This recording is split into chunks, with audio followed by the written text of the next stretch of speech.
ভালোবাসা জিনিসটা খুব অদ্ভুত, তাই না? যাকে কোনোদিন চিনতাম না, যাকে কখনো জানতামও না, আজ তার জন্যই কতই না কষ্ট হয়। কষ্ট তো আমারও হয়, কিন্তু তা আমি কাউকে বলতে পারি না। চিৎকার করে কাঁদতে আমারও খুব ইচ্ছে করে, কিন্তু তা আমি কখনোই পারবো না, কারণ আমার কষ্টগুলো বোঝার মতো কেউ নেই। তোমার সাথে দেখা স্বপ্নগুলো আজ একা ভাবতে খুব কষ্ট হয়। কষ্ট পেতে জন্ম আমার, সুখ পেতে নয়, তাই তো সবাই আমার সাথে করে অভিনয়। হঠাৎ একদিন হারিয়ে যাব, কেউ পাবে না খোঁজ। বেঁচে আছি বলে কি সবাই কষ্ট দেয় রোজ? কষ্টটা খুব বেশি মনে লাগে যখন আপন মানুষ কোনো কারণ ছাড়াই অবহেলা করে। দিন শেষে কষ্টটা তারাই পায় যারা কাউকে মন থেকে সত্যিকার অর্থে ভালোবাসে। আর এটাই বাস্তবতা। বাস্তবতা কি জানেন? যারা হাসি খুশি থাকতে পছন্দ করে, কষ্টগুলো বারবার তাদের কাছেই ছুটে আসে।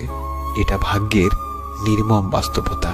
কিছু হারিয়ে গেলে যতটা না কষ্ট হয়, তার চেয়ে বহুগুণ বেশি কষ্ট হয় কেউ বদলে গেলে। আমার খুব কষ্ট হয় যখন তুমি আমার সাথে কথা না বলার জন্য অজুহাত খোঁজো। কাউকে মন থেকে খুব বেশি ভালোবাসলে তার থেকে উপহার হিসেবে কষ্টটাই বারবার পাওয়া যায়। যখন বিশ্বাস শব্দটি উঠে যায়, তখন সরি কথাটির কোনো ভ্যালু থাকে না। মাথার উপরে যে শূন্যতা, তার নাম আকাশ। বুকের ভেতরে যে শূন্যতা, তার নাম দীর্ঘশ্বাস।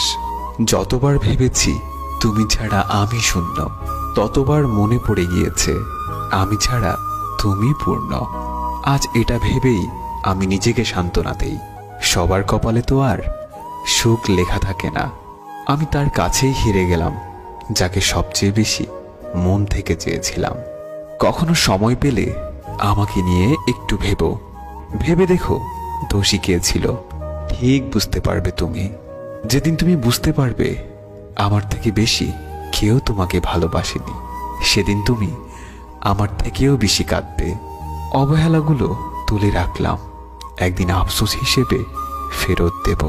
যারা মন থেকে ভালোবাসে তাদের ভাগ্যে উপহার হিসেবে শুধুই কান্না থাকে।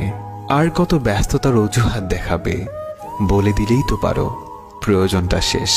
তোমার সাথে কাউকে কথা বলতে দেখলে আমার খুব হিংসা হয়। তোমার কাছ থেকেই তো শিখলাম কি করে মানুষ এত তাড়াতাড়ি বদলে যায়। হাসির মাঝেও অনেক দুঃখ লুকিয়ে থাকে, যে দুঃখগুলো বোঝার ক্ষমতা সবার মাঝে থাকে না। দিন শেষে অবহেলিত চোখের পানিগুলো রাতের কাছে হেরে যায়।